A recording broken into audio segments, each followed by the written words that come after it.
Hero আলমকে বেধড়ক মারধর করা হয়েছে। এদিকে জাতীয় নাগরিক কমিটিতে সালমান মুক্তাদিরের নাম।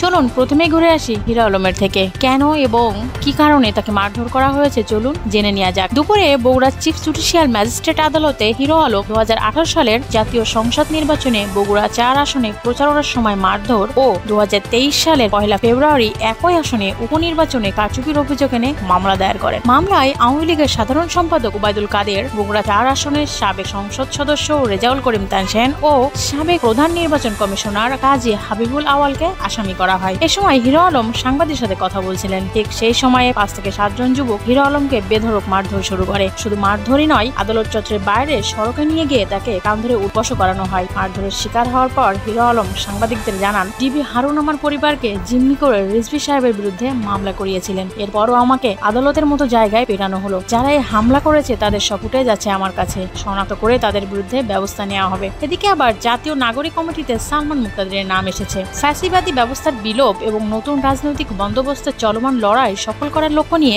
আত্মপ্রকাশ করা জাতীয় নাগরিক কমিটির সদস্য জনপ্রিয় ও আলোচিত ইউটিউবার সালমান মুক্তাদির রোববার বিকেলে কেন্দ্রীয় শহীদ মিনার প্রাঙ্গণ থেকে 55 সদস্যের আহ্বায়ক কমিটি ঘোষণা করা হয়। জাতীয় নাগরিক কমিটির আহ্বায়ক মোহাম্মদ নাসিরউদ্দিন পাটোয়ারি ও সদস্য জাতীয় নাগরিক কমিটির আহ্বায়ক মোহাম্মদ নাসিরউদ্দিন পাটোয়ারি ও সদস্য সচিব ডাকসুর সাবেক সমাজসেবা বিষয়ক সম্পাদক ও গণতান্ত্রিক ছাত্র শক্তির আহ্বায়ক আতার হোসেন সামান্তা শারমিনকেও মুখপাত্র হিসাবে ঘোষণা করা হয়েছে। এর আগে শনিবার এক সংবাদ বিজ্ঞপ্তিতে বৈষম্য বিরোধী ছাত্র আন্দোলন জানায়, যাত্রা শুরুর পর জাতীয় নাগরিক কমিটি সারা দেশের জেলা, উপজেলা ও মহানগরে তাদের কার্যক্রম শুরু করবে। তাদের প্রথম কাজ হবে সংস্কার আনার জন্য তারা প্রেসার গ্রুপ হিসেবে কাজ করবে।